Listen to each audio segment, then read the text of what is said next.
عیسیٰ علیہ السلام نے 12 شاگرد کیوں بنائے؟ یعنی اس کے پیچھے کوئی خاص نمبر تھا؟ کیونکہ موسیٰ علیہ السلام نے بھی 12 کا کلمہ دہرایا جب 12 چشمے نکالے، قرآن کہتا ہے. So why 12؟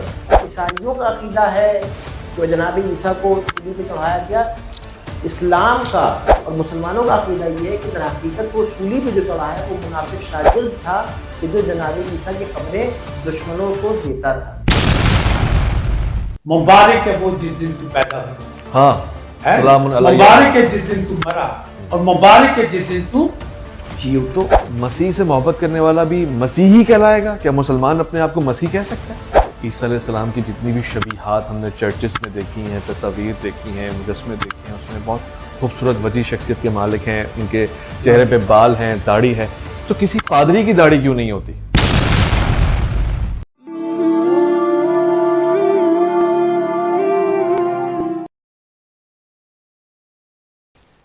سلامتی ہے اور خوش آمدید ایک بار پھر سے میں اور مولانا میں جناب عیسیٰ علیہ السلام اور جناب محمد مصطفیٰ صلی اللہ علیہ وآلہ وسلم کے حوالے سے گفتگو ہو رہی ہے اور دلچسپ ہے. میں پادری صاحب سے، پادری اعجاز گل صاحب سے جاننا چاہوں گا وہ کیا لمحہ تھا جب عیسیٰ علیہ السلام اس دنیا سے پردہ فرما رہے تھے، رخصت ہو رہے تھے، غالباً ظاہر کی آنکھ سے اوجھل ہو رہے تھے، یعنی ان کو آپ کے عقیدے کے حساب سے صلیب پہ چڑھایا جانے والا تھا. تو انہوں نے کیا میٹنگ کی، لوگوں سے کیا کہا، اور کیا اپنے بعد کسی کو نمائندہ، جانشین یا ریپرزنٹیٹو بنایا؟ نہیں، جب وہ آخری جب وہ پکڑے جانے والے تھے، وہ آخری، ہم اس کو فسا کہتے ہیں، کھانا انہوں نے شاگردوں کے ساتھ کھایا.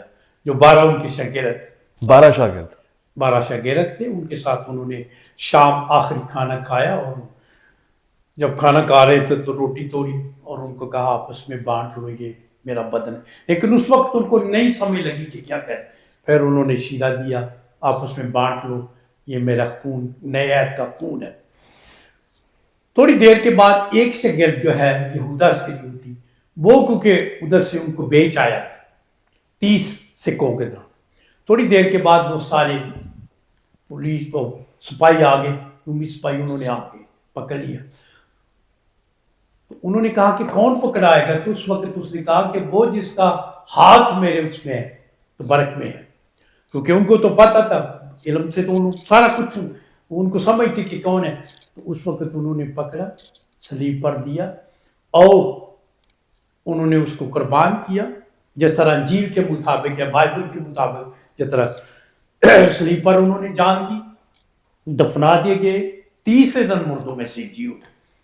ہمارے مسلمان دوست یہی کہتے ہیں وہ زندہ آسمان پر اٹھائے گئے، لیکن بائبل ہمیں یہ سکھاتی ہے کہ وہ دفن ہوئے، تیسرے دن مردوں میں سے جی اٹھے. اور بہت سے عورتیں جب، کیونکہ یہودی جو ہے ان کا سبت شام 6 بجے شروع ہو جاتا نا، تو وہ کیونکہ اس سے پہلے انہوں نے ان کی لاش کو لیا، اور لکھا ہے کہ ارمتیا کا ایک رہنے والا یوسف تھا، اس نے اپنے لیے، آج بھی کئیوں نے اپنے لیے پہلے ہی کفن وغیرہ قبر شبت دعا کرے. تو یوسف ارمتیا کا رہنے والا ہے، اس کی قبر میں انہوں نے رکھوا دیا، اور ان کو خوشبودار چیزیں نہ لگا سکے کیونکہ ان کا سبت شروع ہونے والا تھا. تو الصبح جب وہ گئی ہیں تو وہ خوشبودار چیزیں لے کے گئی ہیں کہ ہم اس کو لگاتے ہیں، لیکن وہ زندہ ہو گئے. جب انہوں نے کہا کہ کس کو ڈھونڈتی، انہوں نے پہچانا، انہوں نے کہا کہ وہ تو زندہ ہو گیا، آپ کس کو ڈھونڈتی ہیں؟ تو انہوں نے کہا جا کے میرے شاگردوں کو بتا. وہ مریم مگدلینی اور اس کے ساتھ جو دوسری عورتیں تھیں وہ گئی، انہوں نے بتایا کہ مسیح زندہ ہو گیا. اور اس کے بعد وہ بہت سارے شاگرد جو دعا میں ٹھہرے ہوئے، خوف کے مارے کمرے میں بند تھے، ان کے درمیان حاضر ہو گیا. ٹھیک ہے. پھر اس نے اپنے ہاتھ دکھائے، جہاں پہ پترس کو اس نے کہا کہ میرے ہاتھ کو ٹچ کر، کیونکہ وہ تو یقین ہے، اس نے کہا وہ کیل جہاں لگے ان پہ ہاتھ لگا دیا، اپنے آپ کو انہوں نے ظاہر کیا. ٹھیک ہے، یہ بھی بہت خوبصورت بات آپ نے بتائی. تاریخی حوالہ جاتے ہیں. البتہ سوال یہ ہے ان لمحات میں، پہلا نقطہ کہ خود عیسیٰ علیہ السلام کے صحابیوں جو ان کے سامنے ان پہ ایمان رکھتے تھے، اور نہ صرف ایمان رکھتے تھے بلکہ شاگرد تھے، ان صحابیوں میں سے ایک صحابی نے جا کے بیچ دیا عیسیٰ علیہ السلام. یہودا اسکریوتی نے بیچا. او ہو، یعنی یہ تو عجیب بات ہے. اور اس کے بعد ایک اور میرا دلچسپ سوال کھڑا ہوا کہ عیسیٰ علیہ السلام نے 12 شاگرد کیوں بنائے؟ یعنی اس کے پیچھے کوئی خاص نمبر تھا؟ کیونکہ موسیٰ علیہ السلام نے بھی 12 کا کلمہ دہرایا جب 12 چشمے نکالے قرآن کہتا ہے. So why 12؟ یہ نمبر کم تھے، ایمان لانے والے لوگ کم تھے؟ نہیں، اس وقت آئے 12 شاگرد، ببلیکلی بھی 12 جو ہمیں ملتے ہیں اس کے اندر. اس کے بعد اور بھی شاید شاگرد ہوں، لیکن بائبل کے اندر ان 12 کا ذکر ہے. اچھا. تو ان کو پھر کہا، جب حضرت مسیح جب جی اٹھے تو انہوں نے شاگردوں کو کہا کہ جاؤ ساری دنیا کے اندر منادی کرو، انہیں باپ، بیٹے اور روح القدس کے نام سے بپتسمہ دو، اور ان کو یہ تعلیم دو کہ وہ آسمان کی بادشاہی کو تلاش کریں.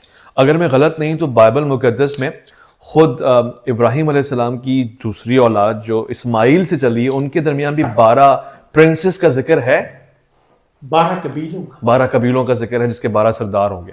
خوبصورت. ایک اور سوری آپ کی بات، جس طرح بنی اسرائیل قوم میں 12 قبیلے، جی 12 قبیلے، ہاں، تو مطلب بائبل میں 12 کا عدد ہے. اللہ صاحب آپ اس کو کس طرح دیکھتے ہیں؟ یعنی میں یہ نہیں کہہ رہا کہ آپ اسنا عشری ہیں تو آپ اس 12 کے ڈیجٹ کو میچ کریں گے، مگر یہ موسیٰ علیہ السلام کے زمانے میں، بنی اسرائیل میں بھی، عیسیٰ علیہ السلام میں بھی ہے. جب عیسیٰ علیہ السلام لاسٹ ڈنر کر رہے ہیں سب کے سامنے، اس کے بعد جا رہے ہیں، کیا اس کو ہم نے غلط سمجھا ہے، مسیحی بھائیوں سے غلط لیا ہے، یا ایسا ہے اور انہوں نے غلط لیا ہے کہ ان کو صلیب پہ چڑھایا ہی نہیں گیا اور خدا نے ان کو آسمانوں پہ اٹھا لیا؟ یعنی اس کو کس طرح سے اسلام بیان کرتا ہے؟ دیکھیے، ہمارے لیے سب سے جو مقدس کتاب ہے وہ ہے قرآن. جی. قرآن میں سورہ نساء آیت 157 اور 158 میں خداوند متعال نے واضح طور پر، روشن طور پر بیان کر دیا ہے کہ نہ عیسیٰ کو قتل کیا گیا ہے اور نہ ان کو سولی چڑھایا گیا، بلکہ ہم نے ان کو اپنی جانب بلا لیا ہے، اور ان کے دشمن وہ گمراہ ہو چکے ہیں. جو ان کے دشمن تھے، جو ہماری کتابوں میں ملتا ہے اور ہماری روایات میں ملتا ہے، وہ یہ ملتا ہے کہ بھائی اس زمانے میں یہودی تھے، انہوں نے منصوبہ بنایا کہ عیسیٰ کو قتل کر دیں، ان کو مار دیں، اور روم کی جو حکومت تھی اس سے کہا کہ بھائی ان کو قتل کر دو. لہٰذا اس میں جناب عیسیٰ کا ایک شاگرد تھا کہ جو ان کی شاگردی میں رہتا تھا، در حقیقت وہ جاسوس تھا. وہ خبریں دیتا تھا کہ جناب عیسیٰ کہاں موجود ہیں، کہاں جا رہے ہیں، کہاں آ رہے ہیں. لہٰذا اس کی جاسوسی کی بنا پہ ان لوگوں نے منصوبہ بنایا کہ بھائی جناب عیسیٰ کو قتل کیا جائے. تو خداوند متعال نے اپنی جانب، یعنی آسمان کے اوپر، جناب عیسیٰ کو بلا لیا، اور وہ شاگرد جو جاسوسی کیا کرتا تھا، جناب عیسیٰ کے چہرے کو اس کو عطا کر دیا. یعنی وہ جو منافق تھا، اس کا چہرہ جناب عیسیٰ کے چہرے میں تبدیل ہو گیا. اب جو عیسائیوں کا عقیدہ ہے کہ وہ جناب عیسیٰ کو سولی پہ چڑھایا گیا، اسلام کا اور مسلمانوں کا عقیدہ یہ ہے کہ در حقیقت وہ سولی پہ جو چڑھا ہے وہ منافق شاگرد تھا کہ جو جناب عیسیٰ کی خبریں دشمنوں کو دیتا تھا. آپ کہہ رہے ہیں کہ ایک میریکل ہو گیا اور اس کی شکل تبدیل ہو گئی. اس کی تبدیل ہو گئی. اگر ایسا ہوگا علامہ صاحب تو وہ جو 12واں شاگرد ہے وہ پھر وہ نہیں رہے گا جو وہ ہے، مگر ان کے پاس تو وہ 12واں شاگرد تدریسی عمل کرتا رہا، لوگوں کو سکھاتا رہا. اس پہ ذرا وضاحت دیجیے گا کہ وہ جو یہودا تھا، ہاں، تو وہ بعد میں رہا یا وہ غائب ہو گیا؟ اس نے پھر کہا کہ مجھے الٹا سلیب پہ چڑھا دو کیونکہ میں نے گناہ کیا ہے. اب قرآن پاک میں یہ بھی ہے کہ مبارک ہے وہ جس دن تو پیدا ہوا، ہاں، مبارک ہے جس دن تو مرا، اور مبارک ہے جس دن تو جی اٹھ.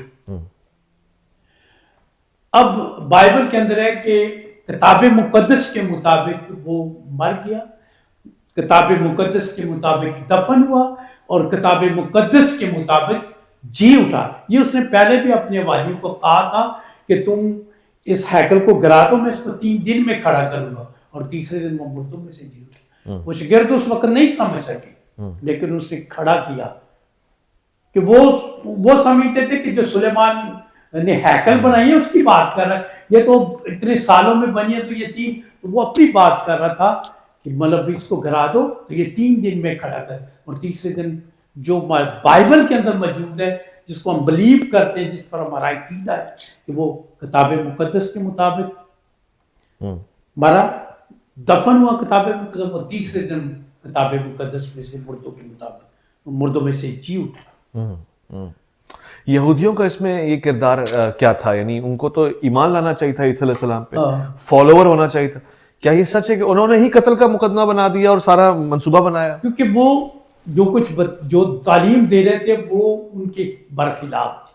کیونکہ وہ اس وقت ظلم کرتے تھے، تو وہ ظلم کے خلاف وہ صرف اس وقت کرتے تھے، یہ سوال ہے؟ آج بھی کرتے ہیں۔ ہاں بس یہ میں پوچھنا چاہ رہا تھا۔ نہیں، وہ اس کو میں کنڈیم کرتا ہوں کہ وہ کوئی بھی ہے جو کسی مظلوم پہ ظلم کرتا ہے، ہم اس کو کنڈیم کرتے ہیں کہ کسی پہ ظلم نہیں ہونا چاہیے، چاہے کوئی بھی ہے، کسی مذہب سے بھی تعلق رکھتا ہو۔ تو اس وقت بھی یہی ان کا رویہ طریقہ کار یہ تھا کہ ظلم ببلیت تھی جس کے خلاف انہوں نے تعلیم دی، انہوں نے ہمیشہ ظلم کے خلاف آواز اٹھائی۔ ناؤ دا کویسچن، بہت انٹرسٹنگ کویسچن ہے۔ آپ کے عقیدے کے مطابق عیسیٰ علیہ السلام جی اٹھے، واپسی آئے، ہاتھوں کو بھی چھوایا، لوگوں سے بھی بات کی، اس کے بعد کہاں گئے؟ ان کو تو ہمارے درمیان ہونا چاہیے نا، اگر وہ واپسی آ گئے تو۔ کون؟ جیزس؟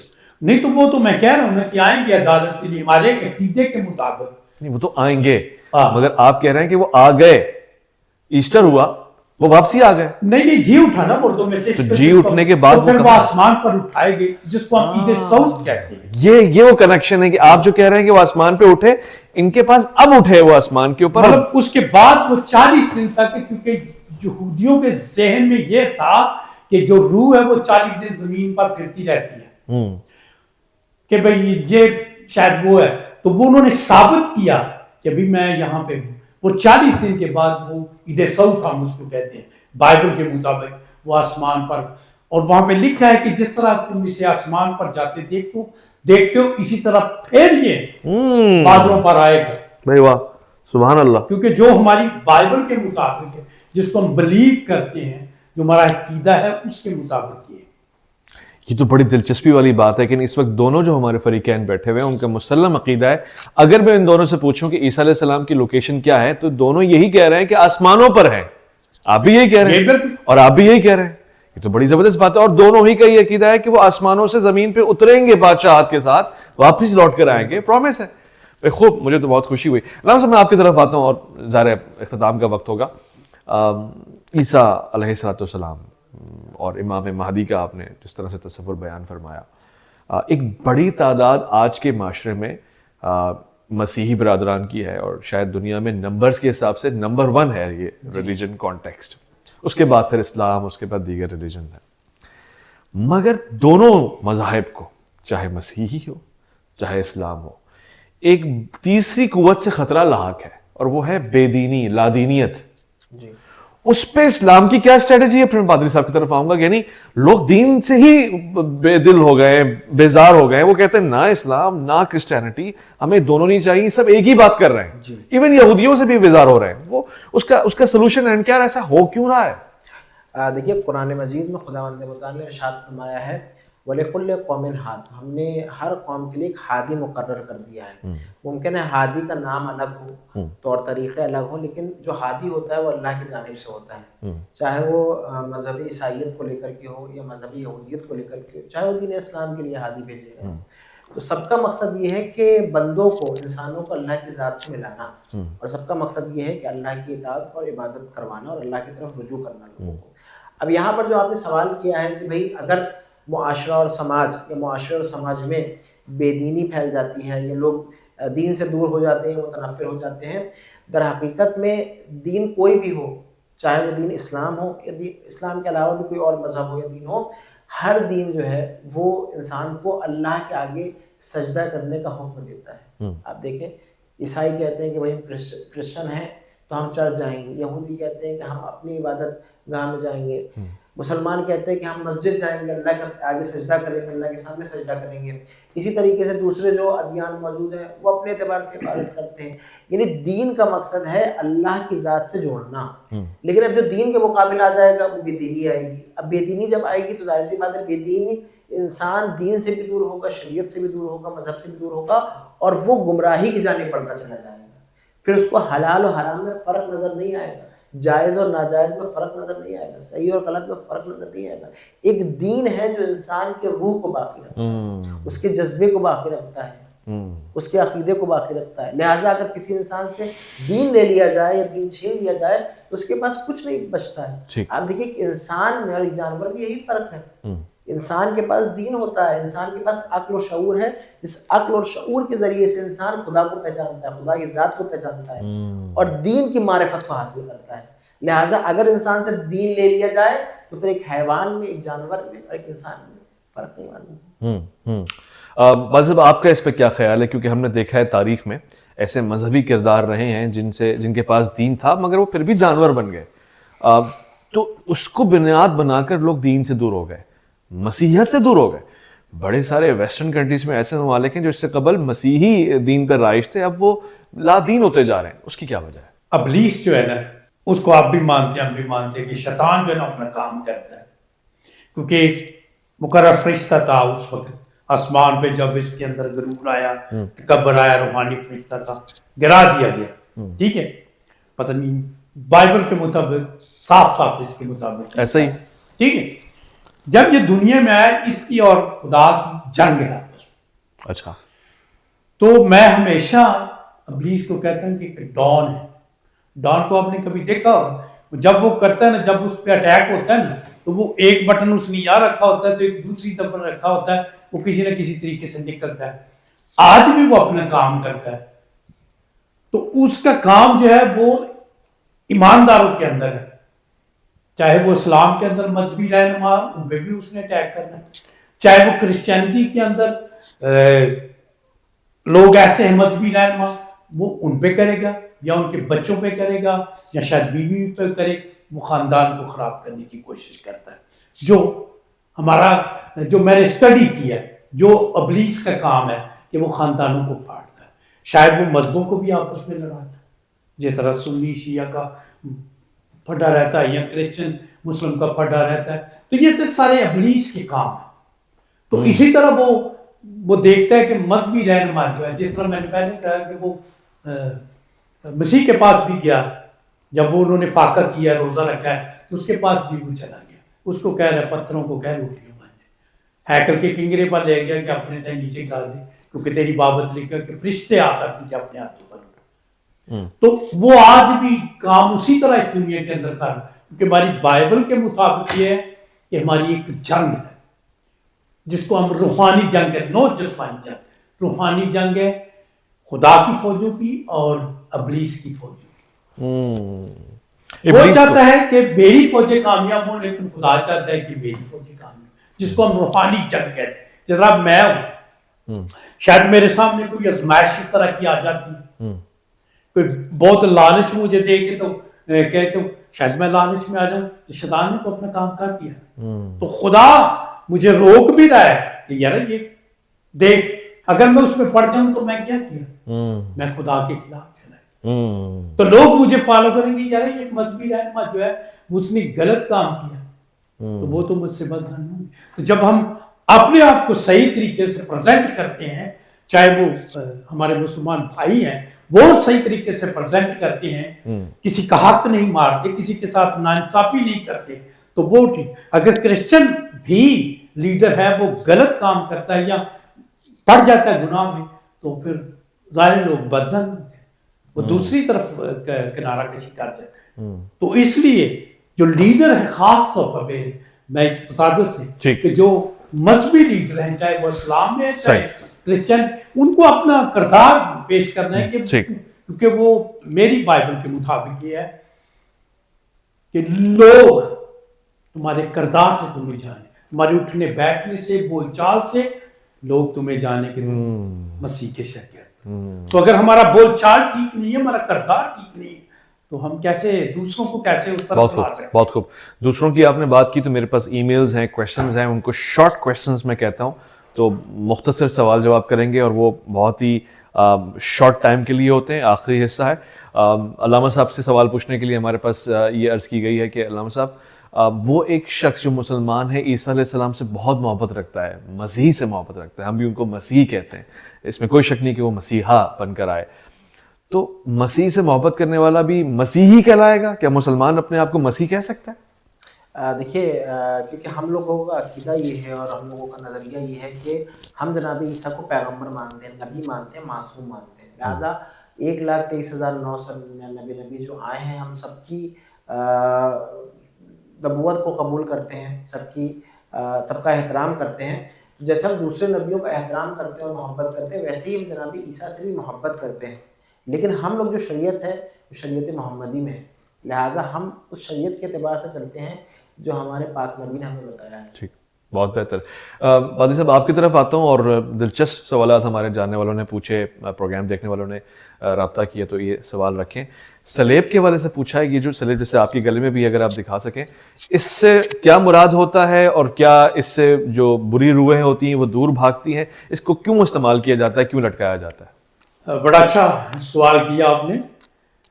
میں نے شروع میں شاید کہا تھا کہ یہ ایک لکڑی کی تھی عام, کیونکہ جو پہلے رومی دیتے تھے وہ مطلب اس کو لانتی ہوں, لیکن جب مسیح کو صلیب دیا گیا تو یہ نجات بن گئی. اب کیونکہ بائبل کے اندر ہے کہ صلیب کا پیغام ہلاک ہونے والوں کے نزدیک بے وقوفی ہے, مگر ہم نجات پانے والوں کے لیے خدا کی قدرت ہے. اور یہ ہماری مسیح کے بعد یہ ہمارے لیے ایک نجات کا پیغام بن. آج ہم گواہی دیتے ہیں کہ ہم میری خاطر مسیح صلیب پر قربان ہوا, اور میں اس کو دیتا ہوں کہ میری نجات کا یہ بندوبست ہے. ایک اور سوال ہمارے دیکھنے والوں نے رکھا ہے کہ عیسیٰ علیہ السلام کی جتنی بھی شبیہات ہم نے چرچز میں دیکھی ہیں, تصاویر دیکھی ہیں, مجسمے دیکھے ہیں, اس میں بہت خوبصورت وجیح شخصیت کے مالک ہیں, ان کے چہرے پہ بال ہیں, داڑھی ہے, تو کسی پادری کی داڑھی کیوں نہیں ہوتی عمومی طور سے یہ دیکھا جائے؟ بائبل کے مطابق تو مطلب رکھ لینا یا نہ رکھ لینا. بہت سال میری بھی داڑھی تھی, اچھا, بہت سال مجھے میرے نام سے جو جانتے پادری جاب داڑھی والا, ٹھیک ہے. اچھا. یہ وہ نہیں ہے, کیونکہ مسیح جوش سے آیا, یہودی قوم, یہودی آج بھی رکھتے ہیں, ہاں, لیکن مسیحیت کے اندر آ کے انہوں نے ہمارے پہ بین نہیں لگا دی. وہ رکھتے ہیں, بہت اچھا لگتا ہے, اگر نہیں رکھتے تو کوئی بات نہیں ہے. مطلب اس میں نجات کا کوئی تعلق نہیں ہے داڑھی ہے کہ نہیں ہے. اچھا, نجات کا اس کے ساتھ کوئی تعلق نہیں. نجات آپ کا ہے کہ جیسس کو آپ کیسے فالو کرتے ہیں. اچھا, اچھا, اچھا. اور اس طرح مطلب آپ ہمارے مسلمان بھائیوں کے درمیان سنت ہے نا, تو ہمارے پہ وہ نہیں ہے. اچھا, کوئی رکھتا ہے تو رکھ لے, نہیں رکھتا تو وہ نہیں ہے. اس میں نجات سے اس کا کوئی تعلق نہیں. اچھا, کس چیز میں نجات ہے؟ نجات تو مسیح کو قبول کرنے سے نا, یعنی ان کے لباس کو, ان کے ظاہر کو قبول نہیں کرنا, مطلب روحانی طور پر اس کو اپنا نجات دہندہ قبول کرنے کی, وہ میرا نجات دہندہ ہے, اس نے اس پر قربانی دی ہے, اور میرے گناہوں کے لیے وہ قربان ہوا. بنی نوع انسان کے لیے اس نے قربانی دی تاکہ ہمیں نجات دے سکے اس گناہ بری دنیا سے. مسلمان 5 وقت نماز پڑھتے ہیں, 5 مختلف نمازیں ہوتی ہیں جن کو بعض اوقات ملا کے پڑھا جاتا ہے, بعض اوقات الگ جدا گانا. مسیحی برادران کیسے نماز پڑھتے ہیں؟ نماز کا تصور ہے, دعا کا, پریئر کا کانسیپٹ؟ جی ہاں, ہمارے 3 دفعہ ہے. حضرت داؤد کہتا ہے صبح شام دوپہر میں فریاداں گزارا, سنے گا رب رونا میرا, نالے سا پکارا.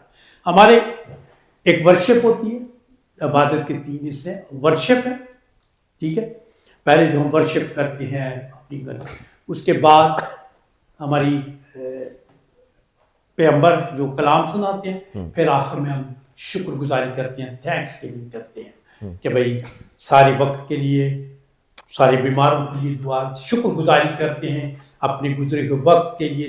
اس لیے ہماری عبادت کے 3 ہم ان پہلوؤں کو یاد کرتے ہیں. دن میں 3 وقتوں میں عبادت 3 وقت ہے, لیکن عبادت کے جو حصے ہیں نا وہ بھی 3 ہیں, وہ بھی 3 ہیں. مطلب ٹھیک, ورشپ, پھر ہم پیغام جو ڈیلیور کرتے ہیں ایک دوسرے کے, ٹھیک, پھر شکر گزاری ہے, ہم ساری باتوں کی. ٹھیک. علامہ صاحب یہ کچھ کامن ہے یا یہ الگ چیز ہے؟ آپ کے ہاں دن میں کتنے وقتوں میں خدا کو یاد کیا جانا فرضوں میں سے ہے؟ دیکھیے ہمارے کے 5 وقت کی نماز ہے. نماز فجر ہے, نماز ظہر ہے, نماز عصر ہے, مغرب اور عشاء ہے. اور اس کو اول وقت پڑھنا بہرحال بہت ثواب رکھتا ہے. اور اگر کوئی انسان مجبوری کے رہتا ہے اول وقت نہ پڑھ پائے تو کچھ وقت رہتا ہے کہ انسان اس وقت کے اندر نماز کو ادا کر لے. خوبصورت. جی ویسے تو ہر وقت آپ خدا کو یاد کرتے رہتے ہیں, لیکن جو مطلب جس طرح بھیا نے کہا کہ 5 وقت تھی, تو اس طرح 3 ہے. ویسے تو ہر وقت آپ خدا کو یاد کریں تو خدا خوش ہوتا ہے. بالکل ٹھیک فرمایا. اٹھتے بیٹھتے سوتے لیٹتے, مطلب بنی اسرائیل قوم کو یہی حکم دیا گیا تھا. کہ یہ شریعت کی کتاب تمہارے منہ سے نہ ہٹے، ٹھیک، تم اٹھتے بیٹھتے سوتے لیٹتے اپنی نسل کے ذہن نشین کرنا. ٹھیک. تو شاید آپ کو میں ایک بات کا اضافہ بھی کر دوں کہ آج بھی جو لیڈیز ہیں جب پریگننٹ ہوتی ہیں تو وہ صحیح گوپ میں جاتی ہیں، اونچی اونچی اپنی وہ تریت کی وہ پڑھتی ہیں تاکہ ان کے بچوں کے ذہن نشین. اور بعد میں سائنس اس بات کو پروو کرتی ہے کہ اس سے بچے پہ اثر پڑتا ہے بہت زیادہ، چاہے وہ کوئی مذہب کرے یا نہ. اب سوال انٹرسٹنگ اور آخری سوالات، نماز کا کوئی جھکنے کا کھڑے ہونے کا طریقہ کار آپ کے یہاں واضح ہے یا بس پریئر ہے؟ جو ہم ورشپ کرتے ہیں نا وہ ہم کھڑے ہو کر کرتے ہیں. اچھا، یعنی جب ہم جی گیت گاتے ہیں نا وہ حضرت داؤد کے ہیں، وہ سارے جتنے بھی سونگ ہیں حضرت داؤد کے ہیں. اچھا، کیونکہ جب بھی وہ خدا کے ساتھ بات کرتا تھا تو وہ ہم گاتے ہیں. راگوں میں بزرگوں ہماروں نے اس کو راگ نہیں کیا ہارمونیم تبلے کے ساتھ، وہی ہے حضرت داؤد کے. وہ کہتا ہے اکھیاں چکنا میں ول پہاڑا مدد لئی میں کس نے پکارا. جب جاتی جھولے تو اس کے سامنے تھا قدابر فلسطینی جو اس کے خدا کو للکار. داؤد پہ بھیجا جاتا ہے. نہیں، داؤد علیہ السلام پنجابی میں کہتے ہیں یہ؟ وہ پنجابی میں انہوں نے کر دیا نا، اس کی راگنی انہوں نے کر دیا. اچھا، ٹرانسلیٹ ہو گیا.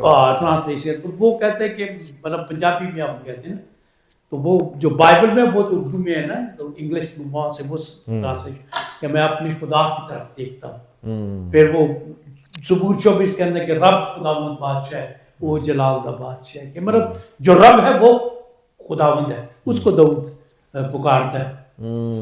تو داؤد کو تو چن لیا گیا نا کہ اس کام کے لیے. تو یہ ہے کہ ہماری اس طرح ہم اس میں گاتے ہیں، کھڑے ہو کے کرتے ہیں، پرستش کرتے ہیں. پھر جب کلام کی عبادت آتی ہے پھر ہم جب دعا کے لیے ہوتے ہیں آنکھیں بند ہوتی ہیں، ساروں کے ساتھ جھکے ہوتے ہیں. اور آمین بھی کہتے ہیں دعا کے بعد. آمین آمین کہ ایسا ہی ہے نا، اور مسلمان بھی آمین کہتے ہیں. یہ کتنی کامن بات ہے، واہ، ایک دلچسپ بات ہے. علامہ صاحب، اختتامی سوالات. اہل کتاب یعنی مسیحی، ان کے ساتھ آپ کا کھانا جائز ہے، کھانا پینا؟ بالکل بالکل.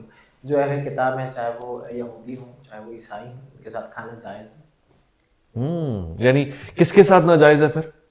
دیکھیے کھانے کے لیے بہرحال جو بت پرست ہیں ان کے ساتھ نہیں، یہ تو نہیں کہہ سکتے، لیکن ہاں اسلام نے کچھ کنڈیشنز رکھی ہیں، کچھ چیزیں رکھی ہیں، اور یہ بتایا کہ بھئی تمہارا جو کھانا ہو طیب و طاہر ہو، پاک و پاکیزہ ہو. کیونکہ دین اسلام میں خاصیت یہ ہے کہ دین اسلام ہر چیز میں طہارت کو شرط بناتا ہے، چاہے وہ عبادت ہو، چاہے وہ لباس کا پہننا ہو، چاہے وہ عبادت کر رہا ہو، چاہے وہ عبادت کا مقام ہو، چاہے وہ غذا ہو.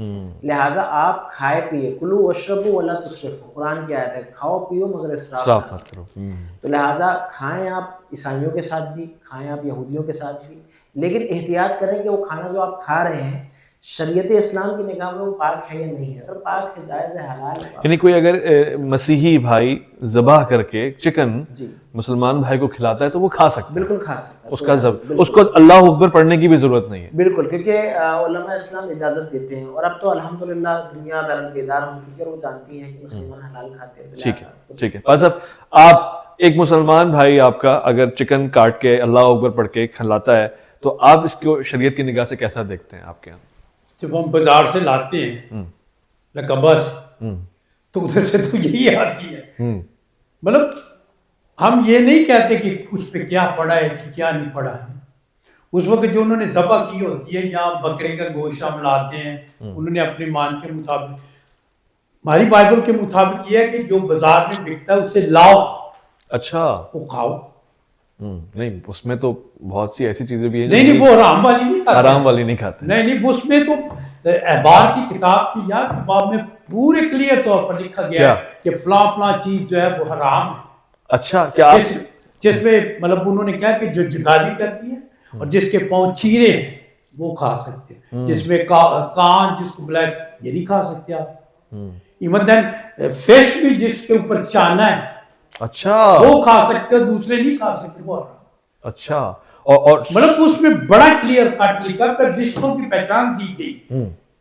جس طرح اب جس طرح آپ قصر میں شادی کرتے ہیں ہم نہیں کر سکتے، ہمیں منع کیا گیا کہ اپنے فلاں کے ساتھ شادی نہ کرنا، فلاں کی شادی نہ کرنا، فلاں کی شادی۔ بڑے لوگوں کا نقصان ہو جائے گا یہ پروگرام دیکھنے والے، انہوں نے منگنیاں کی ہوں کی کزنس میں، اور وہ لیکن یہ ہے کہ حرام حلال کا بائبل کے اندر بھی ذکر ہے۔ پگ، سور، اس کے حوالے سے بائبل کیا کہتی ہے؟ سور بالکل حرام، بالکل حرام ہے، حرام، کوئی کرسچن نہیں کھا سکتا، بائبل منع کرتی ہے، لیکن میں اب کسی کا کیا کہہ سکتا ہوں؟ واہ، اب شراب ہے، بائبل منع کرتی ہے، ہو یہ بڑی دلچسپ بات ٹھیک ہے، بائبل کہتی ہے کہ شرابی خدا کی بادشاہی میں داخل نہیں ہو سکتا، ہو ٹھیک ہے۔ اب سگریٹ بھی نشے میں آتی ہے، تو اب شراب کیا کرسچن پیتے ہیں؟ میں نے بہت سارے اپنے بالکل کو بھی دیکھا جو پیتے ہیں۔ بالکل ٹھیک ہے، علامہ صاحب یہ بات تو بالکل ٹھیک ہے۔ تو اب منع کرتی ہے بائبل، قرآن جس طرح بھائی کہہ رہے ہیں قرآن بھی منع کرتا ہے، لیکن اب لوگ اس کو کیسے فالو کرتے ہیں؟ بائبل تو منع کرتی ہے ہر چیز سے۔ کوئی اگر یہ پوچھ لے کہ عیسیٰ علیہ السلام کے میں پلانے کا جو واقعہ ہے وہ کیا ہے، میں کیا ہے؟ انگوروں کا تھا۔ اب اگر حضرت عیسیٰ آپ کی لینگویج کے مطابق جب مسیح اگر پنجاب میں آتا تھے انہوں نے تو لسی دینی تھی کہ نہیں؟ بلاسفیمی نہ ہو جائے کوئی بات، آپ کے مسیح مجھ پہ نہ چڑھائی کر دیں۔ میں کہہ رہا ہوں نا، اب ان کے فلسطین میں انگور جو تھے اس کا جوس، اب جب ہم یہاں پہ کرتے ہیں تو ہم کیا کرتے ہیں؟ پیپسی، سپرائٹ، یہی ہوتا ہے نا ہمارا۔ تو ان کی جو روایت تھی وہ انگوروں کا جوس کھانے کے۔ اوکے، بہت اچھی بات انہوں نے کلیئر کی ہے، میں شکر گزار ہوں پادری صاحب۔ میرے دل میں بہت سارے سوالات ہیں، میرا ریسرچ ٹاپک رہتا ہے، میرے پروگرام کو دیکھنے والے تو اتنی بڑی لسٹ بنا کے بیٹھے ہوں گے، مگر کسی اور نشست میں انشاءاللہ میں آپ کو زیادہ زحمت نہیں دینا چاہتا۔ علامہ صاحب آپ کا بے انتہا شکریہ، اپنے قیمتی وقت اور نوادرات اور اپنے علمی بہترین خزانوں سے ہمیں نوازا، اور ایک ایسی گفتگو ہوئی جس کو تحمل سے بیٹھ کے سنا دیکھا کیا جا سکتا ہے۔ لوگ سمجھتے ہیں کہ ان موضوعات کے اوپر صرف جنگیں لڑی جا سکتی ہیں، آپ نے یہ ثابت کیا کہ ان موضوعات کو ایک دوسرے کے احترام اور ایک دوسرے کا پاس رکھتے ہوئے ڈسکس کیا جا سکتا ہے، تاکہ ہم ایک مقصد کے تحت قریب آئیں، جان کے، ایک دوسرے کو سمجھ کے، دھوکہ دیتے ہوئے نہیں۔